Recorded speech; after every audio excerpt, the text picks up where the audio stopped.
99 में आपका स्वागत है। मैं हूं Priyanka Sambhav. Very good evening to all of you. और आज हम बात करने वाले हैं गोल्ड में निवेश की। अक्षय तृतीया इस वीकेंड में पड़ रहा है और अक्षय तृतीया वही समय है जब हम सभी को लगता है कि सोना खरीदना चाहिए क्योंकि ये काफ़ी शुभ होता है।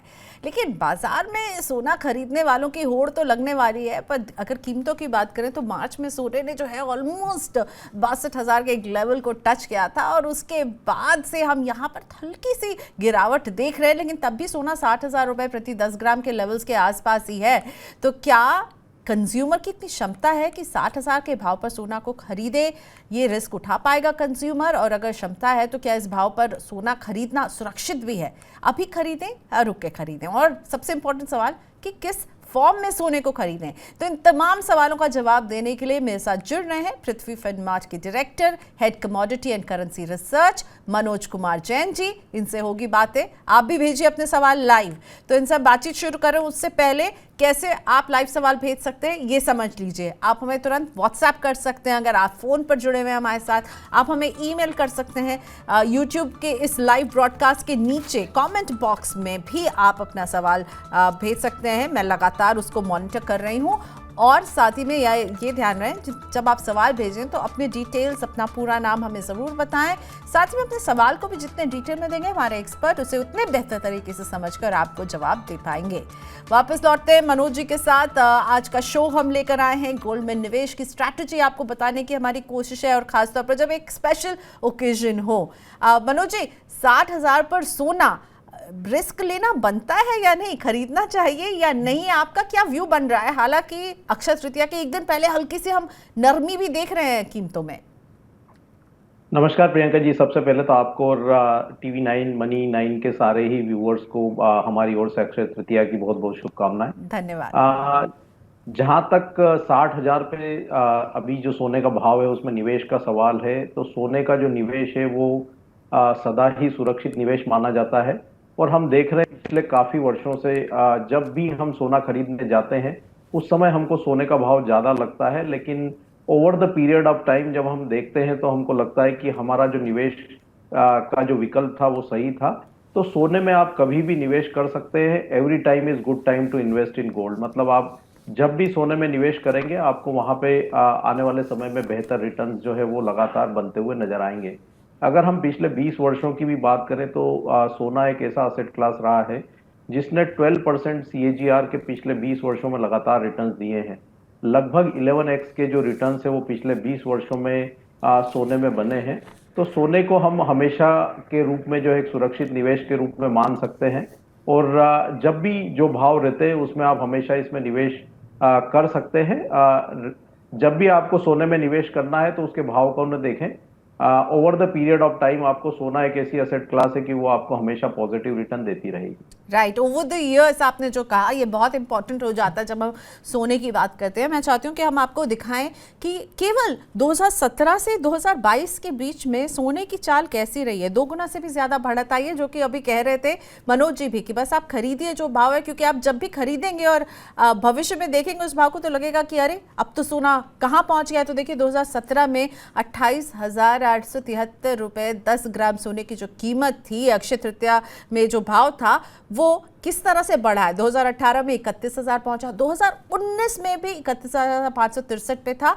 उसके बाद 2020 और 22 में देखिए 46,527 2020 में, तो 2022 में 50,800। और आज हम अक्षय तृतीया के इस सीजन में बात कर रहे हैं तो 60,000 टच करता हुआ सोना यहाँ पर नजर आ रहा है। मनोज जी, मैं आपसे ये पूछना चाहूंगी कि खरीदें सोना, इस लेवल पर खरीदें, लेकिन किस फॉर्म में खरीदें? रिटेल निवेशकों को आप क्या सलाह देते हैं कि किस तरह से वो गोल्ड खरीद सकते हैं? क्योंकि अब बहुत सारे ऑप्शन है। फिजिकल गोल्ड है, सॉवरेन गोल्ड बॉन्ड है, ETF है, ज्वेलरी कंपनी का स्टॉक भी है।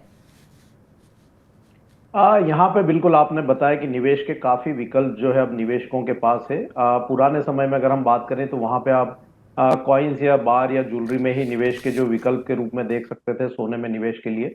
लेकिन अब हमारे पास यहाँ पे निवेश के काफी अच्छे और बेहतर विकल्प है, और एक छोटे से छोटा निवेशक भी अब सोने में यहाँ पे निवेश कर सकता है, क्योंकि हमारे पास यहाँ पे जो स्टॉक एक्सचेंजेस है वहाँ पे गोल्ड के ETF भी लिस्टेड है। और वहाँ पे जो निवेश की मात्रा है वो हम 100 रुपए के भी निवेश से वहां पे शुरुआत कर सकते हैं। तो यहाँ पे निवेश करते समय हमको दो चीजों का मुख्य रूप से ध्यान रखना है।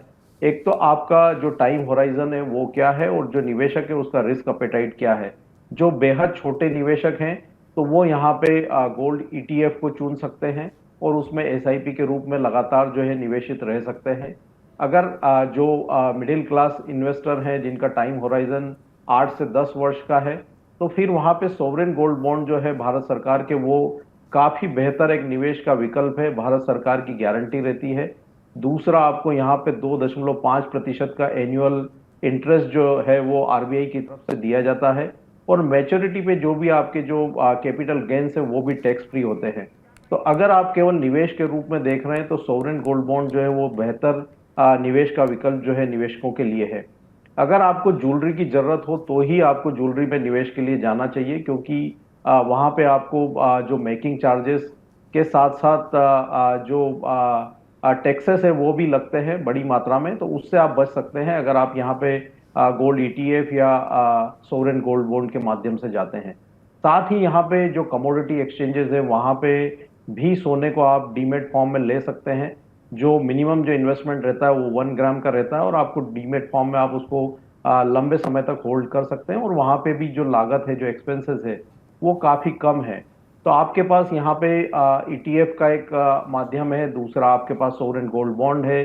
फिजिकल में आप लेना चाहें तो कॉइन, बार, ज्वेलरी ले सकते हैं। और अगर आप फिजिकल में निवेश करना चाहते हैं, अभी निवेश के रूप में चाहते हैं, आगे आप उसको डिलीवरी लेना चाहते हैं, तो यहाँ पे आप कमोडिटी एक्सचेंजेस पे डीमेट फॉर्म में भी जो है सोने को ले सकते हैं।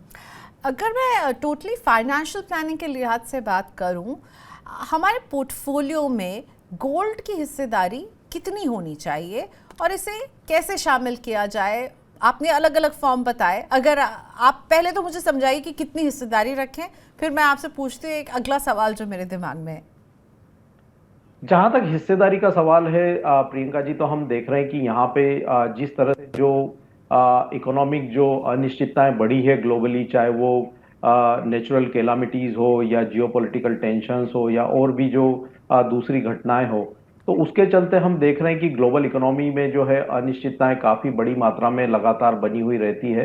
तो उसके चलते सोने को हम एक बेहतर निवेश के विकल्प के रूप में जो है पोर्टफोलियो में शामिल कर सकते हैं, और वो एक काफी अच्छा डाइवर्सिफाइड जो है असेट क्लास के रूप में भी रहेगा और आपके पोर्टफोलियो को हेज भी करता हुआ नजर आएगा। तो हमारा मानना है कि अगर एक ऑप्टिमम आपको इन्वेस्टमेंट रखना है पोर्टफोलियो में, तो सोने का जो निवेश है वो 15 से 20% के बीच में यहाँ पे पोर्टफोलियो में अब जिस तरह की ग्लोबल अनिश्चितता है उसको देखते हुए रखना चाहिए। मनु जी, 15 से 20% अगर आप कह रहे हैं, और हमने अभी बात की कई तरह से अब गोल्ड मौजूद है, आप बॉन्ड्स खरीद सकते हैं जिसमें आपको आरबीआई की बैकिंग मिलती है, सॉवरेन गारंटी मिलती है, आप ईटीएफ खरीद सकते हैं, आप स्पॉट में खरीद सकते हैं। तो ये मुझे बताइए कि जो ये 15 से 20% का जो आप बता रहे हैं एलोकेशन रखना चाहिए, इसमें हम क्या अलग अलग तरह से गोल्ड को शामिल करें या एक ही फॉर्म में हमें निवेश करना चाहिए कि फिजिकल ले रहे हैं तो केवल फिजिकल ही लें, अगर आप ईटीएफ ले रहे हैं तो वही 15-20 पूरा डेडिकेट कीजिए ईटीएफ पर? फिजिकल में मेरा जहां तक मानना है कि अगर आपको जरूरत हो ज्वेलरी के रूप में तो ही आपको फिजिकल में जाना चाहिए। नहीं तो फिजिकल का जो ऑप्शन है उसको अवॉइड करना चाहिए। आपके पास यहाँ पे डिजिटल गोल्ड भी है, और आपके पास गोल्ड ईटीएफ भी है, और यहाँ पे आपके पास सोवरेन गोल्ड बॉन्ड भी है। तो आप उसको कैटेगराइज कर सकते हैं। जो लंबी अवधि के लिए आप जो निवेश रख रहे हैं उसको सोवरेन गोल्ड बॉन्ड में रखें, कुछ पोर्शन को आप गोल्ड ईटीएफ में रख सकते हैं, ताकि आपको कभी अगर प्राइस अप्रिसिएशन का बेनिफिट लेना हो तो वहां पे एंट्री काफी इजी और एग्जिट काफी इजी होता है, काफी लिक्विड होते हैं गोल्ड ईटीएफ। तो आप कुछ पोर्शन गोल्ड ईटीएफ में रख सकते हैं और बाकी पोर्शन आपको सोवरेन गोल्ड बॉन्ड में रखना चाहिए। वहां पे आपको टैक्सेशन का भी फायदा रहेगा, और दूसरा आपको वहां पे एक निश्चित जो है इंटरेस्ट भी भारत सरकार की तरफ से लगातार दिया जाता है। अब कौन से वो फैक्टर्स हैं मनोज जी जो सोने की कीमतों पर असर डालेंगे? हमेशा कहा जाता है कि जब विश्व में टेंशन बढ़ता है तो सोना भागता है। तो अभी मुझे आप एक पर्सपेक्टिव बताइए, मैक्रोस किस तरफ इशारा कर रहे हैं, अमेरिका में ब्याज दरों को लेकर के क्या किस तरह का असर हम देखेंगे, और आपको क्या लग रहा है कि सोना जो है वो किस तरफ अब बढ़ता हुआ दिख रहा है? सोने में अगर हम देखें प्रियंका जी, तो जो वर्ष 2022 की शुरुआत में सोने में थोड़ा दबाव देखने को मिला था, जब राइट। यूएस में ब्याज दरों में बढ़ोतरी का जो है सिलसिला स्टार्ट हुआ था। और वर्ष 2022 के अंत तक जो है हमने ब्याज दरों को, जो बिल्कुल 0 से 0.25% के दायरे में थी, वो 4.75 तक जो है आती हुई नजर आई। हालांकि इन्फ्लेशन अभी भी यूएस फेडरल रिजर्व के टारगेट रेट से काफी ऊपर है। जो टारगेट रेट यूएस फेड ने रखी है वो 2% की है, और अभी भी इंटरेस्ट जो इन्फ्लेशन है वो 5% पे बना हुआ है।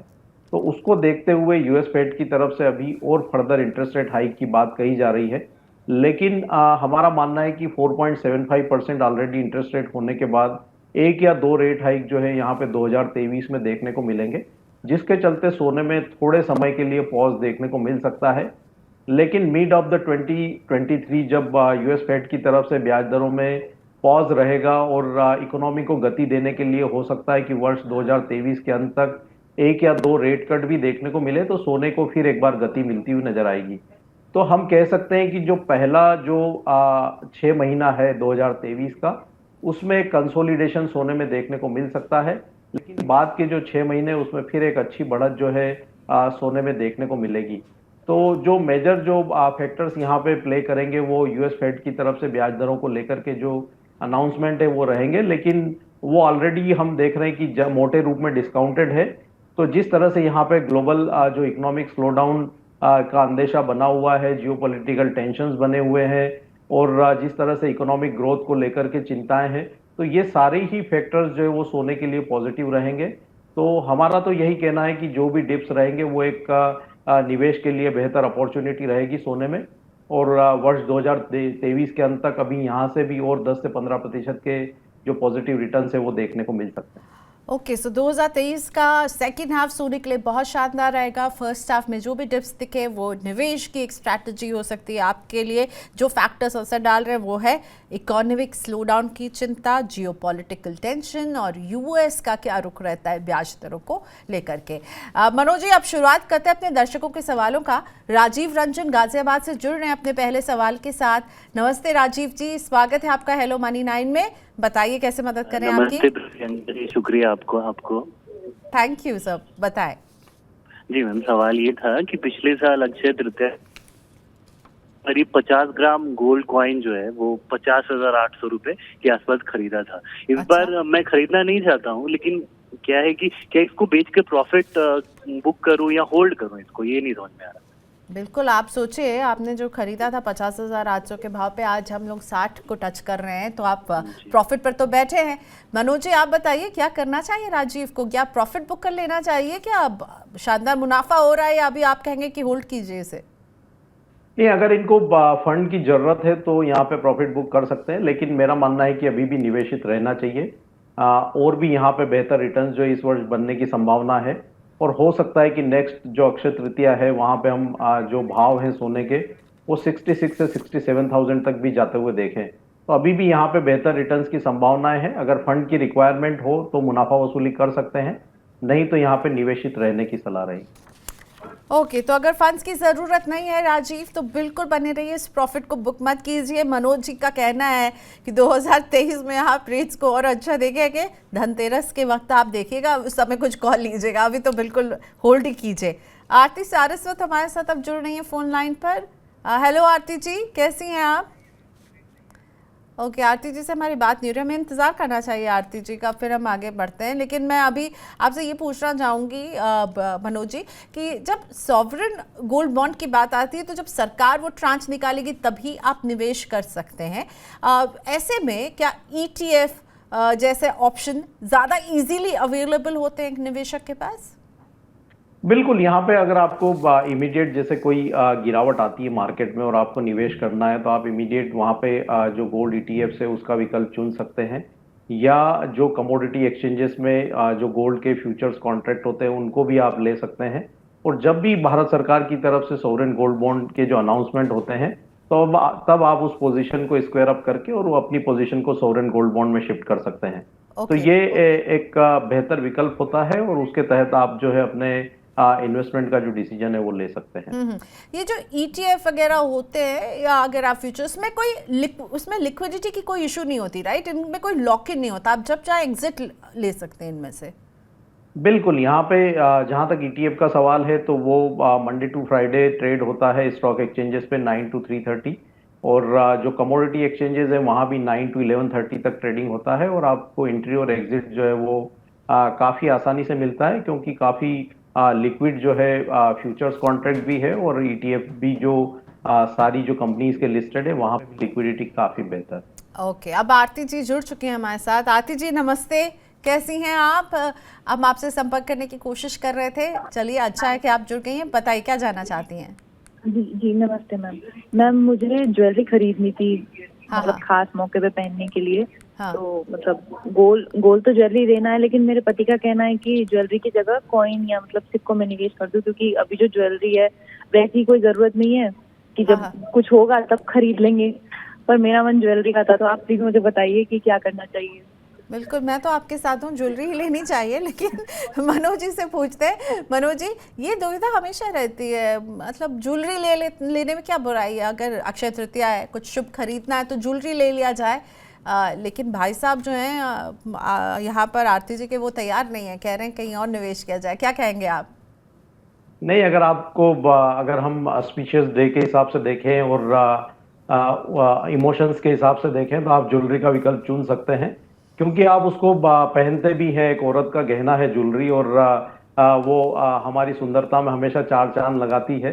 तो अगर आप ज्वेलरी के विकल्प को भी चुनेंगे तो कोई उसमें बुराई नहीं है, क्योंकि हम जहाँ तक मेकिंग चार्जेस का बात करें तो हम उसको पहन के जो इंजॉय करते हैं वो आपको एक बेनिफिट हमेशा रहता है। लेकिन अगर आप निवेश के रूप में देख रहे हैं तो फिर बार की बजाय हम आपको सजेस्ट करेंगे कि आप सोवरेन गोल्ड बॉन्ड या गोल्ड ETF की तरफ जाएं, और अगर आपको ज्वेलरी अगर आपका उद्देश्य है तो ज्वेलरी बिल्कुल खरीद सकते हैं, और ज्वेलरी का हर समय जो है खरीदने का समय सही समय होता है।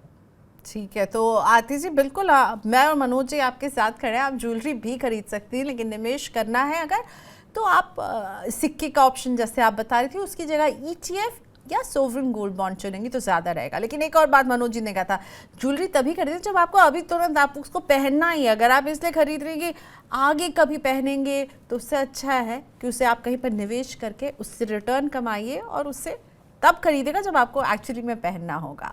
ओके, एक सवाल जो लाइव हमारे पास यूट्यूब पर आया है राहुल डेविड जी का। नमस्ते राहुल जी। राहुल जी हमसे पूछ रहे हैं कि क्या गोल्ड में अगर निवेश करना ही है तो मल्टी एसेट म्यूचुअल फंड के जरिए इसमें निवेश करें क्या?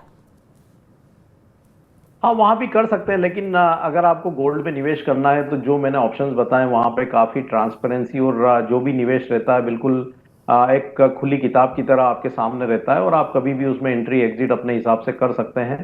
तो जहाँ तक अगर हम कोई इक्विटी ऑप्शन में अगर निवेश के रूप में देख रहे हैं तो वहाँ पे म्यूचुअल फंड काफ़ी बेहतर रहते हैं। लेकिन अगर सोने में आपको सीधे साधा अगर निवेश करना है तो आप डायरेक्ट गोल्ड में या गोल्ड के जो बॉन्ड्स है या ETF है वहाँ पे डायरेक्ट खुद भी निवेश कर सकते हैं, और बेहतर होगा कि अगर आप लंबी अवधि के निवेशक हैं तो SIP के रूप में करें, ताकि आपको हर भाव पे जो है आपको सोना मिलता रहेगा। और हम देख ही रहे हैं कि पिछले 20 वर्षों से लगातार सोना 12% से ज़्यादा के CAGR रिटर्न जो है वो दे रहा है। तो SIP के रूप में आपको और भी जो रिटर्न है वो काफ़ी बेहतर यहाँ पे मिलते हुए नजर आएंगे। ओके, एक और सवाल यहाँ पर लेते हैं। रितेश जी का है, रितेश कुमार सिंह का। पूछ रहे हैं आगे कब तक सोने के दाम घटेंगे, गिरावट के क्या चांसेस हैं मनोज जी? यहाँ पे मई मंथ में US फेड का पॉलिसी मीटिंग है, और जैसा कि अब चर्चाएं चल रही है तो 25 बेसिस पॉइंट का रेट हाइक और US फेड की तरफ से देखने को मिल सकता है। तो उसके चलते सोने में थोड़ी जो करेक्शन है वो देखने को मिल सकती है। लेकिन हमारा मानना है कि 59,000, 58,800 ये काफ़ी अहम सपोर्ट्स लेवल रहेंगे भारतीय बाजारों में। तो अगर यहाँ पे US फेड की तरफ से ब्याज दरों में बढ़ोतरी होती है तो 1,000 से 1,200 रुपए का करेक्शन जो है सोने में भारतीय बाजारों में देखने को मिल सकता है। लेकिन जिस तरह से ग्लोबल अनिश्चितताएं हैं, बड़ी गिरावट की संभावनाएं नहीं है। बेहतर यह होगा कि मैंने पहले भी बोला है कि आप सिस्टमेटिक इन्वेस्टमेंट प्लान की तरह SIP की तरह यहाँ पे सोने में निवेश करते रहें। कभी आपको भाव नीचे भी जाते हैं तो आपको हर भाव में सोना मिलेगा, तो उसमें आपको लंबी अवधि में बेहतर रिटर्न जो है वो बनते हुए नजर आएंगे। ठीक है, तो मई में ऐसे कयास है कि शायद कुछ ऐसे लेवल टेस्ट करे जो उसको 60 से नीचे ले जाएंगे। लेकिन साथ ही में मनोज जी का कहना है कि सोने के प्राइसेस जो हैं उसमें अभी जो माहौल है और जो सिग्नल्स मिल रहे हैं वो बढ़ोतरी के ही हैं। मई में एक डिप ज़रूर आ सकता है, तो अगेन इस डिप में आप खरीदारी करें, निवेश करें, वही अच्छा रहेगा। दीपक सिंह का सवाल लेती हूँ। दीपक सिंह हमें लाइव पूछ रहे हैं यूट्यूब पर। थैंक यू दीपक जी अपने सवाल के लिए। कि 2027 में गोल्ड प्राइस क्या होगा। अब 2027 काफ़ी लंबा आपने व्यू पूछ लिया है। मनोज जी, 2027 में सोने का भाव क्या हो सकता है? ये डिपेंड करेगा, क्योंकि हम देख रहे हैं कि ग्लोबल इकोनॉमी काफ़ी अनसर्टन है, पर हमारा मानना है कि सोना एक ऐसा असेट क्लास रहा है जिसने पिछले काफ़ी वर्षों से पॉजिटिव रिटर्न्स जो दिए हैं। लेकिन यहाँ पे हम देखते हैं कि जब ग्लोबल इकोनॉमी अगर बेहतर करती है तो उस समय जो निवेश है वो सेफ हेवन असेट से फिर रिस्कियर असेट की तरफ जाते हुए नजर आते हैं। तो 2027 काफ़ी लंबा समय है, लेकिन वर्ष 2023 के अंत की अगर मैं बात करूँ तो $2200 इंटरनेशनल मार्केट में और भारतीय बाजारों में 66 से 67 हजार तक के भाव जो है वो देखने को मिल सकते हैं। लंबी अवधि में यहाँ पे पॉजिटिव रिटर्न्स जो है वो बनते रहेंगे। हो सकता है कि 2027 तक हम 75,000 या उसके ऊपर भी सोने की कीमतों को जाते हुए देखें। अगर यहाँ पे ग्लोबल इकोनॉमी के हालात ठीक होते हैं तो फिर कुछ मुनाफा वसूली देखने को मिल सकती है, लेकिन लंबी अवधि में सोना यहाँ लगातार पॉजिटिव रिटर्न देता रहेगा। ओके, तो 2027 तक जो है अभी जो मनोज जी समझ रहे हैं कि हम शायद 75 पर देखें, लेकिन हाँ ये जो 2023 में हम इसको और अच्छे लेवल्स पर देख पाएंगे। एक सवाल मैं एस के गर्ग जी का लेना चाहूँगी। और एस के गर्ग जी ने हमसे पूछा था कि साल के अंत में उनकी बेटी की शादी है और ज्वेलरी उन्हें खरीदनी है, क्या अभी ज्वेलरी खरीद लें या इंतज़ार करें? सोने के भाव में नरमी का क्या कोई आसार है अभी आने वाले समय में? अब बेटी की शादी के लिए ज्वेलरी खरीदनी ही है उन्हें मनोज जी, तो आप उन्हें क्या कहेंगे? अभी खरीद लिया जाए, रुक सकते हैं अभी थोड़ा सा, शायद आगे इनको कुछ और प्राइसेस में कुछ सॉफ्टनेस आए? मिड मई में ये जो है खरीद सकते हैं। उस समय यूएस फेड का पॉलिसी मीटिंग भी है और जैसा संभावित है कि 25 बेसिस पॉइंट का रेट हाइक हो सकता है, तो उस समय यहाँ पे 1,000-1,200 रुपए की करेक्शन एक्सपेक्टेड है। लेकिन बड़ा गिरावट की संभावना यहाँ पे इस साल सोने में नजर नहीं आ रही है। तो मेरा मानना है कि यहाँ पे 58,500 से 59,000 के बीच में मई मंथ में जब भी भाव आए तो फिर एक बार ये यहाँ पे जो ज्वेलरी इनको लेना है वो ले सकते हैं, क्योंकि बड़ी गिरावट की संभावनाएं नहीं है। और वर्ष अंत तक हम मान रहे हैं कि यहाँ 66-67,000 भी जो है भाव देखने को मिल सकते हैं। तो मिड मई में यहाँ पे काफी बेहतर एक अवसर इनको मिलेगा, तो उस समय इनको यहाँ पे ज्वेलरी लेना जो है वो बेहतर रहेगा। ठीक है गर साहब, आपको मई तक इंतज़ार करना चाहिए। मई में हम थोड़े से नरमी देख सकते हैं और बहुत बड़ी गिरावट नहीं होगी, लेकिन हाँ 60 से नीचे जाते हुए, 60,000 से नीचे जाते हुए सोने को देखा जा सकता है और वो समय हो सकता है आपकी परचेसिंग के लिए अच्छा रहे। परमजीत चावला अमृतसर से जुड़ रहे हैं हमारे साथ फोन लाइन पर। नमस्ते चावला जी, कैसे मदद करें आपकी? जी नमस्कार जी। मेरा सवाल ये है कि अभी पिछले कुछ टाइम में जो है सोने के साथ साथ ये चांदी की कीमतें भी बहुत बढ़ रही हैं। तो मुझे 1 लाख रुपए इन्वेस्ट करना है, तो अब मैं इसको सोने में इन्वेस्ट करूं या कि चांदी में? ओके, तो सोना या चांदी या फिर दोनों में भी अगर निवेश करने की गुंजाइश बनती हो, मनोज जी क्या व्यू देंगे आप यहाँ पर परमजीत जी को कि चांदी में भी वो देख रहे हैं एक्शन, तो क्या करें? 1 लाख रुपए का निवेश करना है। 50-50% कर सकते हैं, या बेहतर ये होगा कि 40% सोने में करें, 60% चांदी में करें। चांदी ने वर्ष 2022 में सोने को आउट परफॉर्म किया है और अभी हम देख रहे हैं कि यहाँ पे इस वर्ष भी जो है चांदी वो बेहतर रिटर्न देती हुई नजर आ रही है। तो चांदी में यहाँ आगे भी बेहतर जो रिटर्न की संभावनाएं हैं। अभी लेटेस्ट में जो सिल्वर इंस्टीट्यूट का रिपोर्ट आया था, वर्ल्ड सिल्वर इंस्टीट्यूट का, उसके मुताबिक वर्ष 2022 में जो ग्लोबली चांदी की जो डिमांड है वो 18% से बढ़ी है और 104 बिलियन आउंस के ऊपर जो है डिमांड ग्लोबली जो है निकल गई है। जिस तरह से यहाँ पे पोस्ट कोविड इंडस्ट्रियल एक्टिविटीज में सुधार देखने को मिल रहा है, तो वर्ष 2023 में चांदी की डिमांड और भी बेहतर होती हुई नजर आएगी। तो वर्ष 2023 में भी सिल्वर जो है वो गोल्ड को आउट परफॉर्म कर सकती है। तो 60% आप सिल्वर में करें, 40% गोल्ड में करें। वर्ष 2023 के अंत तक हमारा मानना है कि 85,000 तक जो है सिल्वर के भाव भारतीय बाजारों में और इंटरनेशनल मार्केट में $32 तक भी जा सकते हैं।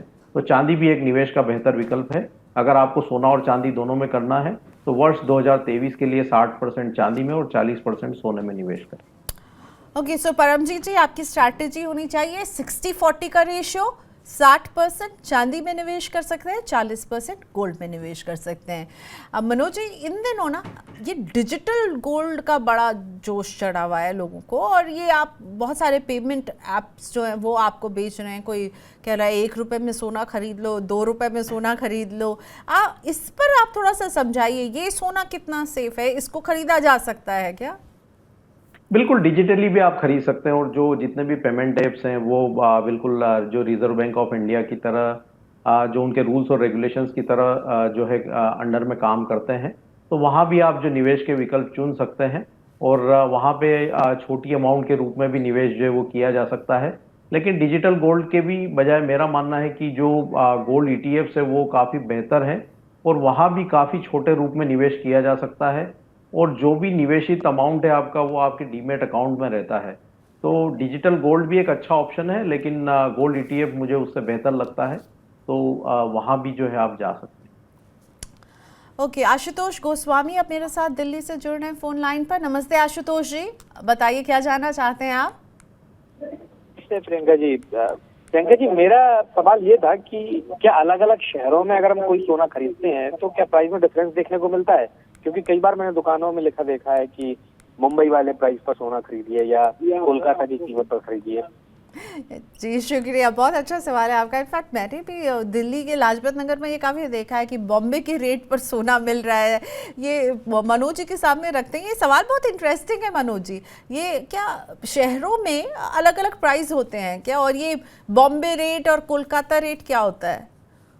नहीं, ये किसी समय में होता था प्रियंका जी, लेकिन अब हम देख रहे हैं कि यहाँ पे जो गोल्ड जो है वो ग्लोबल कमोडिटी है, और जो भी सोने के भाव चलते हैं वो इंटरनेशनल जो बेंचमार्क एक्सचेंज है कॉमेक्स का यूएस में, वहाँ से चलते हैं।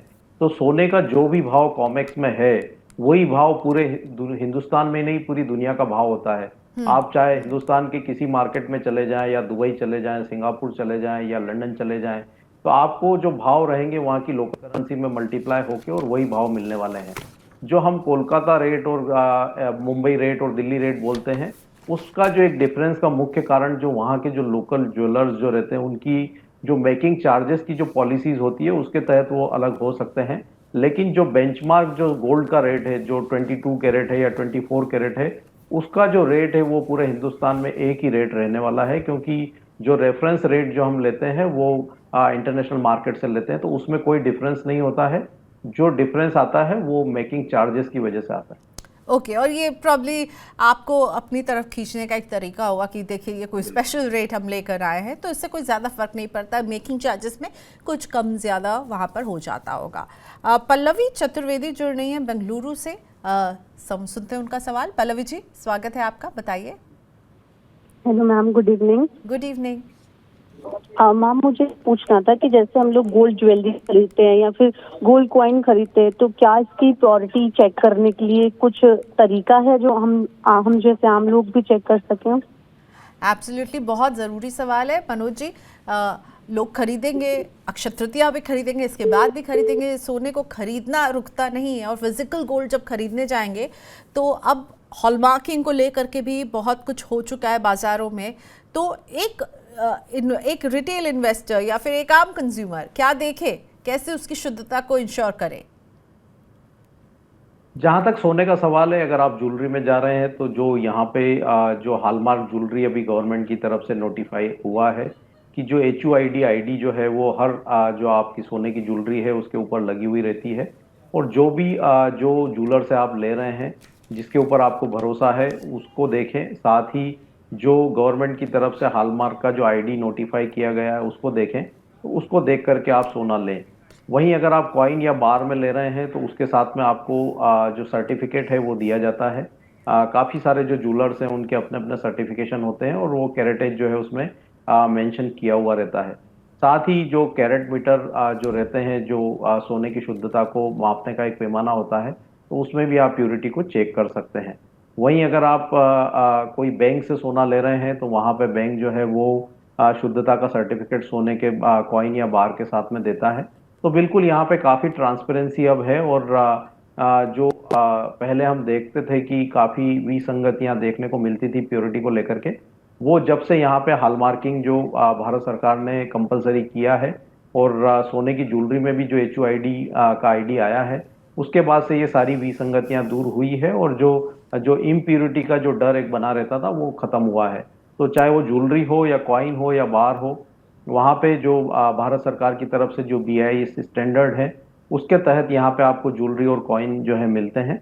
तो वो सर्टिफिकेशन को आपको ज्वेलरी लेते समय विशेष तौर पर देखना चाहिए। ओके, तो आप बिल्कुल ज्वेलर से डिमांड करेंगे आप सर्टिफिकेशन दिखाइए, HUID नंबर कहाँ मेंशन किया हुआ है उसके बारे में आपको बिल्कुल डिमांड करना चाहिए और वो चेक करने के बाद ही आपको शॉपिंग करनी चाहिए। एक बहुत ही इंटरेस्टिंग सवाल है राहुल डेविड जो यूट्यूब पर पूछ रहे हैं और मुझे लगता है ये इसलिए मैं ले रही हूँ क्योंकि कहीं ना कहीं इस तरह की बातें होती हैं और लोग इसमें जो है कुछ क्या अपना आकलन करते हैं। वो उनके ज्वेलर फ्रेंड उन्हें बता रहे हैं कि गोल्ड के रेट में हर 20 साल में एक ज़ीरो ऐड हो जाता है। 2000 में 5000, 2020 में ये 50,000 हो गया, आगे भी ऐसा ही होता चलेगा, हर 20 साल में उसके भाव के आगे एक ज़ीरो लग जाएगा। आप इसको क्या कहना चाहेंगे मनोज जी, क्या ये सही है? ये इसमें बहुत सारे कारण हैं प्रियंका जी। अगर हम सोने में हम देख रहे हैं कि ये प्राइस अप्रिसिएशन ऑफ गोल्ड हम एक रूप में देख सकते हैं। दूसरे रूप में हम इसको ऐसे भी देख सकते हैं कि जो डेप्रिसिएशन ऑफ करेंसी है वो भी है। और तीसरा ये है कि ग्लोबली जो इन्फ्लेशन है वो हम लगातार देख रहे हैं, क्योंकि जो ग्लोबल जो पॉपुलेशन है वो लगातार बढ़ रही है। अभी जो वर्ल्ड का पॉपुलेशन है वो लगभग 8 बिलियन के आसपास है और आगे भी इसमें जो है बढ़ोतरी रहेगी। तो जो हमारे रिसोर्सेज है वो धीरे धीरे जो है कम हो रहे हैं। तो उसके चलते हम देख रहे हैं कि इन्फ्लेशन यहाँ पे लगातार बना हुआ है और अभी पूरी दुनिया में जो सबसे बड़ी चिंता का विषय वो इन्फ्लेशन ही है। तो गोल्ड एक ऐसा असेट क्लास है कि वो इन्फ्लेशन के अगेंस्ट में बेस्ट हेज माना जाता है और उसको सुरक्षित निवेश के तौर पे देखा जाता है। और इसीलिए हमने देखा है कि वर्ष 2022 में दुनिया भर के जो सेंट्रल बैंक है उन्होंने भी सोने के निवेश को बढ़ाया है। चाहे भारत सरकार को ही हम देखें तो हमारा जो RBI के जो गोल्ड रिजर्व्स है वो लाइफ टाइम हाइस पे पहुंचते हुए नजर आए हैं और हम लगभग 800 मेट्रिक टन के गोल्ड रिजर्व्स के बेहद करीब पहुंच गए हैं। जो हमारे सोवरेन गोल्ड बॉन्ड के जो होल्डिंग है वो लगभग 100 मेट्रिक टन के आसपास पहुंचती हुई नजर आई है।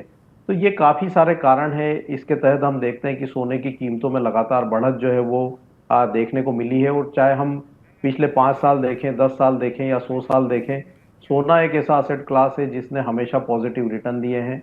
और एक कोट यहाँ पे जनरली इंश्योरेंस में कहा जाता है, जिंदगी के साथ भी जिंदगी के बाद भी, तो वो सोने के रूप में काफी बेहतर चरितार्थ होता है। तो सोना जिंदगी के साथ भी और जिंदगी के बाद भी है और ये ना सिर्फ एक कमोडिटी असेट क्लास है बल्कि ये एक रियल करेंसी के रूप में हमको इसको देखना चाहिए। और ओवर द पीरियड जैसा कि मैं कहता आया हूँ, इसने हमेशा ही पॉजिटिव रिटर्न्स जो है लंबी अवधि में दिए। तो मनोज जी, आपका मैं एक आउटलुक चाहूंगी कि अभी ये 2023 का अक्षय तृतीया और 2024 के अक्षय तृतीया तक आप सोने को कहां जाते हुए देख रहे हैं?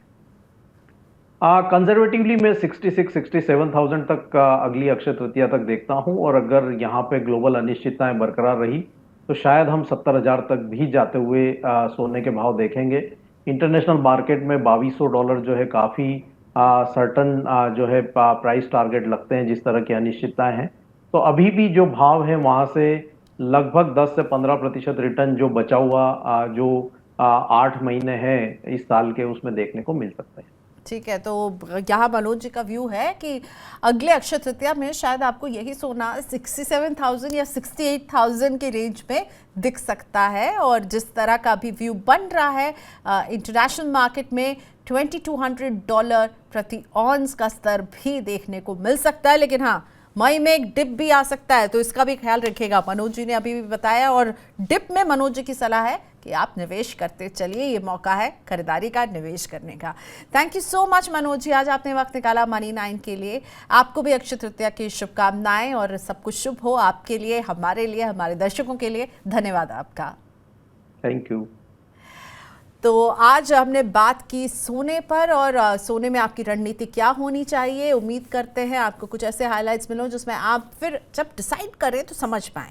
आज बहुत सारी बात हुई जिसमें एक बात जो निकल कर आई है कि हमेशा ज्वेलरी खरीदना या फिजिकल फॉर्म में सोना खरीदना ज़रूरी नहीं है। अब आपको बहुत तरह के निवेश मिल रहे हैं सोने में जिसे आप खरीद सकते हैं। चलिए हम आपको बाय बाय कहें उससे पहले हम आपको एक क्विक राउंड अप दे देते हैं कि मंडे को क्या कुछ रहेगा हेलो मनी 9 में। दिन में 1 बजे स्टॉक्स पर आप लाइव सवाल पूछ सकेंगे। मेरे सहयोगी विपुल सिंह लेकर आएंगे हेलो मनी 9। उनके साथ जुड़ने वाले हैं Rajesh Palviya, VP research Axis securities. तो स्टॉक्स पर कोई भी सवाल हो रखिए राजेश पलविया के सामने, डायरेक्ट पूछिए अपना सवाल। सोमवार को दिन में 1 बजे और शाम को 4 बजे सोमवार को मैं जुड़ूंगी टैक्स से जुड़े आपके सवालों का समाधान लेकर के। मेरे साथ रहेंगे विनोद रावल, चार्टर्ड अकाउंटेंट। नए वित्त वर्ष में आपका हम टैक्स बचाने की कोशिश करेंगे। ज्यादा कैसे टैक्स बचाएं, कौन सी वो बातें हैं और कौन सी वो आदतें हैं जिसको आप अगर फाइनेंशियल ईयर की शुरुआत में ही अपना लें तो टैक्स बचेगा आपका ढेर सारा। जानना है तो सोमवार को शाम को 4 बजे मिलते हैं। आज के लिए इतना ही, बाय बाय।